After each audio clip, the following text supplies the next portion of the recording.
We don't tend to write Christmas stories outside of the holiday season. And I don't just mean that people don't often write joyful stuff nowadays, that is true. But I'm more referring to how people treat any horror movie as a Halloween movie because it's scary, but don't treat feel-good flicks the same way for the holidays. You have your Home Alones that don't really talk about Christmas that much and are more focused on good vibes, slapstick comedy, and mild debauchery, but barring those circumstances, the majority of Christmas media tends to focus on Christmas. Shocker, right? But it actually is interesting to think about when we consider Scrooge's lines at the end of nearly every rendition of A Christmas Carol. I will honor Christmas and try to keep it all the year. How many people actually do that? Or even try to? I love Christmas, but the older I get, the less I'm able to feel the Christmas spirit. It's taken longer every year for me to really feel the warmth of the season, and it's starting to only happen a few days before Christmas itself. I doubt I'm the only one. We can try to remember Mickey Rooney's words in It Came Upon a Midnight Clear. Christmas isn't anything unless you do something about it. Not the other guy.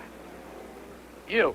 And that can help, and I do encourage everyone watching this video to get involved in their community, but in terms of grand-scale Christmas cheer, it's becoming more and more difficult to make an impact. How do I make time for my family when I'm working 60 hours a week? How am I supposed to sing carols on a street corner when there are homeless in need mere steps away from me? Where am I supposed to find the money to give gifts when I can't even give myself a decent meal? Life doesn't always allow us to spread Christmas cheer. And you can say that the radio and TV stations are trying to spread it, but we all know that's a lie. The same covers of the same Christmas songs are played every single year on every single station, no matter how many new and original songs are written and sung every year by under-recognized artists. Any new Christmas movie is either Hallmark schlop about romance and depression, or a twist on the concept aimed at horror and action fans, notable exceptions notwithstanding. And any Christmas movie that's not new has been overplayed just as much as the songs on the radio. This is all done for marketing and money, and we all know it.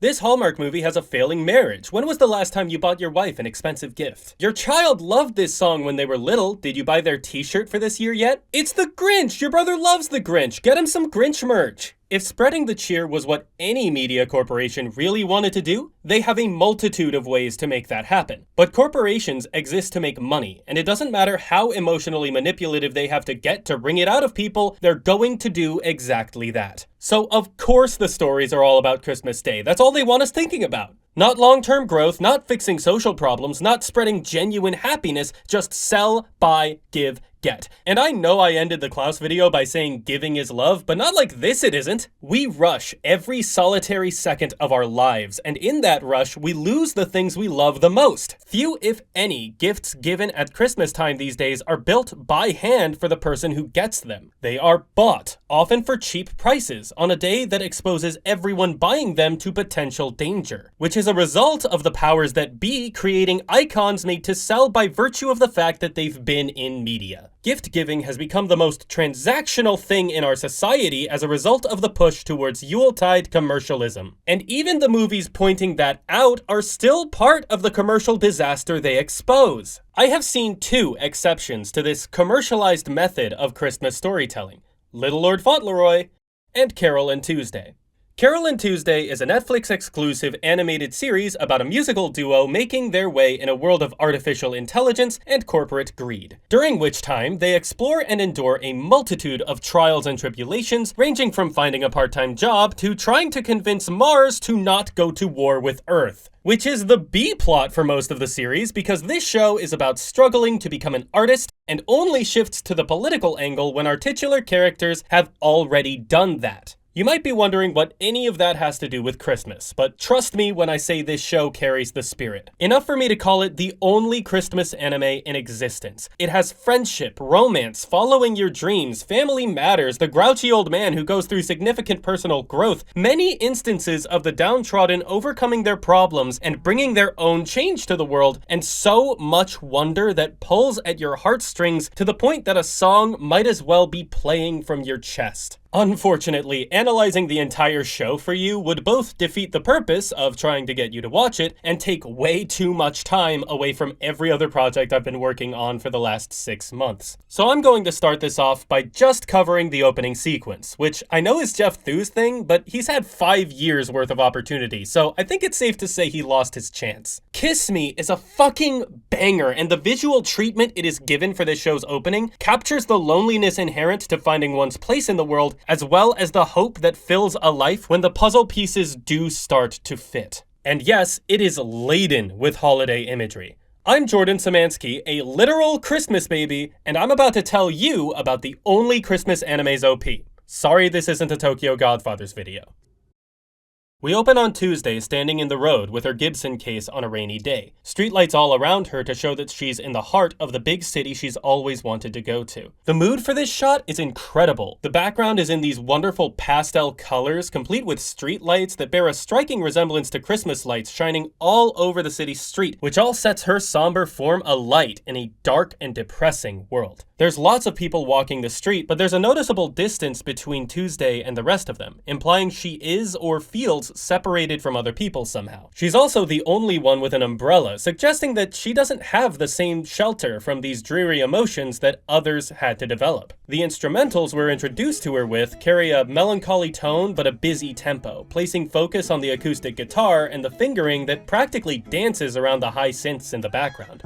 We get a few more shots illustrating just how alone Tuesday is in this world. Shots of well-populated and urban areas with no Tuesday in sight, followed by places she has been to. One of her flight from home, which despite the summer season in which the show actually starts, is laden with snow, and another of her walk on the bridge where she meets Carol. Her walking that bridge brings several new additions to the song. The bass beats, the synths get louder, almost sounding like intense filtering over a human voice by the way. The guitar's been plugged into an amplifier and Selena Ann's voice joins the mix. Her lyrics don't add much that we're not seeing, but that helps put us in the correct mindset for the rest of this OP. It illustrates Tuesday's neurodivergence along with her sheltered lifestyle, the mask she's been wearing up to the show's starting point. We get another shot of people living their lives in the big crowds while Tuesday runs away from it all, climbing flights of stairs towards a well-lit terrace. Lighting is a big part of this opening. Tuesday's only truly alone when she's in or going to brightly lit places, and in the dark ones she's either not present or avoiding and being avoided. Then we get an exception in a different shot of that same bridge, with shadows darting across the walkway as Tuesday recalls her actual experience crossing it. The introduction of a darker space that still allows for light provides contrast to our vision and her life, a contrast she's been looking for, something to learn from. We cut to the storefront of a flower shop, where Tuesday reaches out and grabs someone's hands as the two start spinning around together. Then we cut to Carol's verse. She springs into view as extra beats get added to the song, and both the synths and guitar pick up pace to keep time, demonstrating the greater complexity her life has had compared to Tuesday's, just like the multicolored backdrop she wanders. As she's in the shade, she keeps her hands in her pockets and walks calmly, but while approaching the light, she rushes forward and jumps into a pirouette. The bright simplicity, excitement, and fervor that Tuesday brings to Carol's life is captured by the light in this moment. Literally, based on this hop that changes our shot. Suddenly, everything behind Carol is a mix of grays and browns, providing our cold tone for the shot. Only a sliver of light highlights her form as the sun shines brightly behind her, providing the extra warmth that the shot needs. Her eyes are closed as she dances with fluid motion and full emotion, pointing out the ways she experiences the world that differ from Tuesday. She's no profound writer of lyrics, but she is capable of feeling out the melody and rhythms of a piece, putting into song the thoughts that can't easily be put to words. Which says nothing about Nye Brix's lyrics in this portion of the video, which are very well written and imply a lot for the years Carol spent living alone. Words about running from her life, holding back her thoughts, and the desire to change those things. At the last few lines of her dance sequence and the transition shot to the chorus, the focus of those lyrics changes to money and love, two concepts that are intrinsically tied with Christmas in our modern day. Holding down a part-time job, keeping herself steady and stable in a world of instability, which hasn't been enough. It hasn't given her what she wants. She hopes for something greater. And then we see her in front of the same flower shop, grasping onto what's clearly Tuesday's hands as the two twirl and we see Tuesday come into frame from off screen. The two spin around quickly before we make the cut. What follows is a tracking shot of our titular characters dancing and inspiring others to dance with them as the chorus plays. Their separate verses instrumentals come together in a resounding burst of life. The vibe shift from melancholy and introspective to elated and direct is immediately motivating. There's too much happening musically to pick apart, and I don't want to. This is the part of the song that exists only as a singular whole, the musical version of the phrase more than the sum of its parts.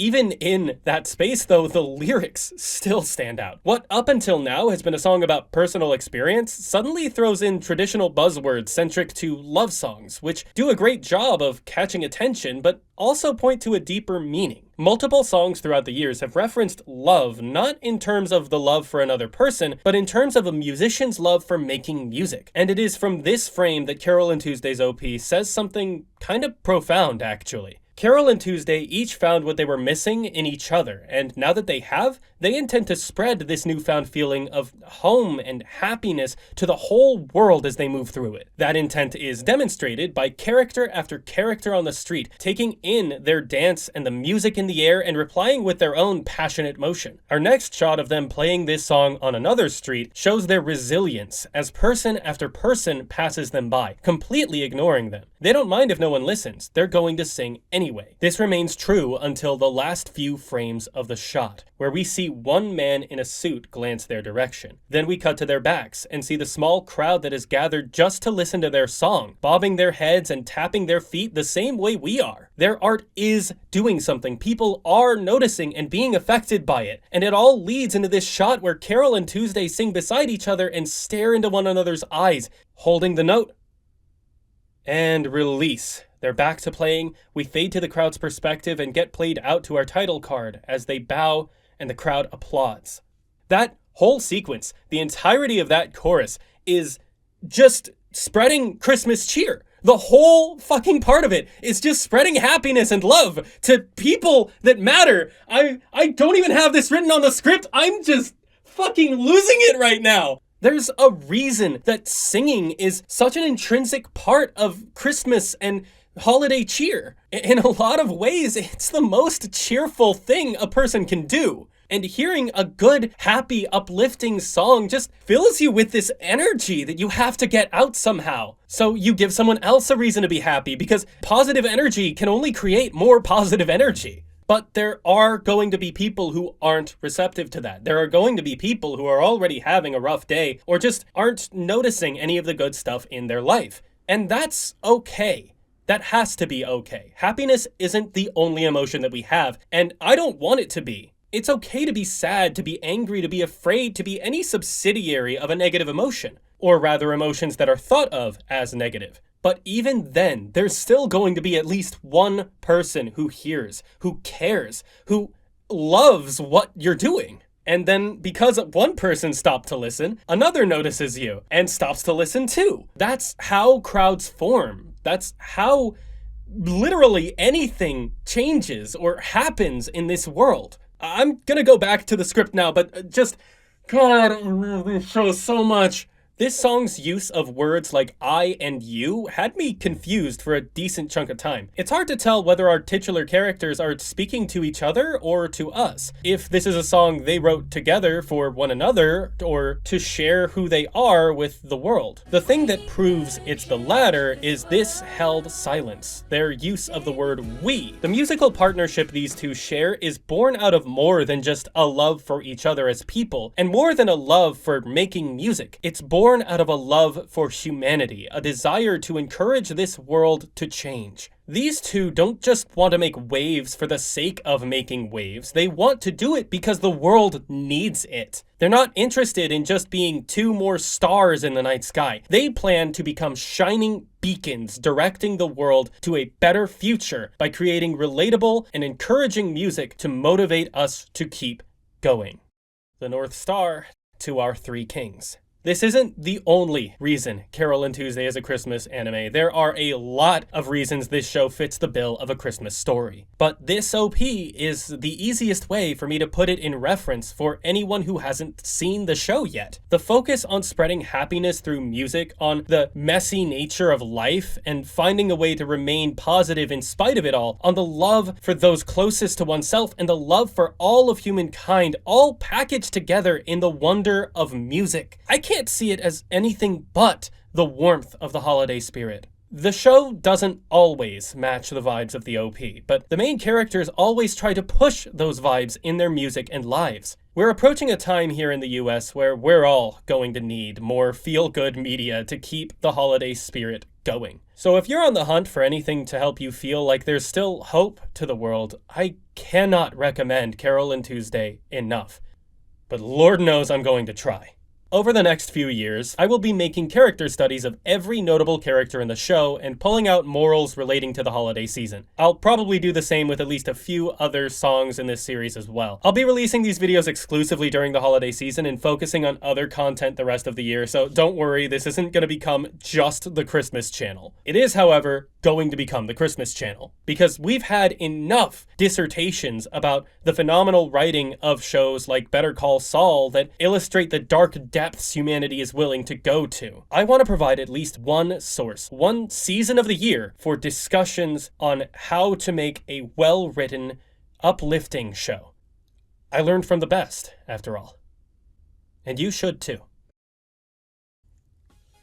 Thank you for watching this video. If you liked what you saw here, make sure to leave a like down below. If you want to add something to the discussion, there's a comment section down below for you to do that as well. I've got plenty of other videos in the backlog. If you liked this video enough, go ahead and check those out and subscribe for more videos in the future. And if you happen to adore what I do, first of all, thank you so much. But second of all, you can support me on Patreon, where you will join wonderful people such as Eliath Goliath and Billy Bob Joe.